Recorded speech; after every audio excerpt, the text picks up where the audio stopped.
क्या तुम्हें घर की याद नहीं आती؟ मैं समझा नहीं सर। मैंने सीधी और सादी जबान में इसलिए बोला है ताकि तुम्हें भी समझ आ जाए और मुझे भी समझ आ जाए। क्या घर की याद नहीं आती? घर ही याद आता है सर। तो फिर ये दूसरा स्लूटिंग टेस्ट क्यों फेल किया? इतने अरसे में तो ड्रिल स्टाफ एक दरख्त को भी ड्रिल करनी सिखा देता है। तुम किस लकड़ी के बने हो? Sorry sir. Is it true? तुम अपने स्टाफ को कहते हो कि क्योंकि तुम मेरी तरह एक आर्मी ऑफिसर के बेटे नहीं हो तो इस वजह से तुम्हारा सलूटिंग पास नहीं हो रहा? Yes sir. Good. By the way, तुमने अंदाजा कैसे लगाया कि मेरे फादर आर्मी में थे? आपकी सार्ड ऑफ ऑनर से सर। सुना है सार्ड ऑफ ऑनर हमेशा फौजियों के बच्चों को मिलती है। जनाब, आर्मी का ये सीक्रेट आपने किससे सुना है? आपसे जिसने भी ये बात की है उसने सरासर गलत बयानी की है।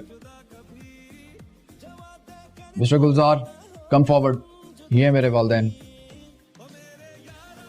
मेरे अब्बा को मालूम ही नहीं था फौज में कप्तान के बाद भी कोई ओहदा होता है। जब मैंने अपनी वालदा को बताया कि मैं आईसीएस भी देने कोहार्ट जा रहा हूँ तो उनको लगा शायद ये कोहार्ट किसी और मुल्क के अंदर, और वो 5 दिन तक मुसल्ले पे बैठ के मेरे लिए दुआएं करती रही कि मैं परदेश से खैर खैरियत से वापस आ जाऊँ। तुम्हें पता मेरी सोर्ड ऑफ ऑनर किधर है? माँ ने अपने दुपट्टे में लपेट कर एक संदूक में रखी हुई है ताकि बेटे की सोर्ड ऑफ ऑनर पे कोई दाग भी न लगे। चर्चा पहले मेरी सोर्ड ऑफ ऑनर मेरे वालिद साहब से नीचे गिर गई। मेरी वालदा मेरे वालिद साहब से काफी अरसा नाराज रही और मेरे वालिद साहब भी शर्मिंदा रहे कि उन्होंने बेटे की सोर्ड नीचे गिरा दी। मैं किसी जर्नैल का बेटा नहीं हूँ, मैं उस शख्स का बेटा हूँ जिसने 30 साल तक स्कूल के बाहर रेड़ी लगाई, और मैं उस वालदा का बेटा हूँ जो मरते वक्त उस संदूक की तरफ देख रही थी जिस संदूक में कुरान पाक और मेरी सोर्ड ऑफ ऑनर पड़ी हुई है।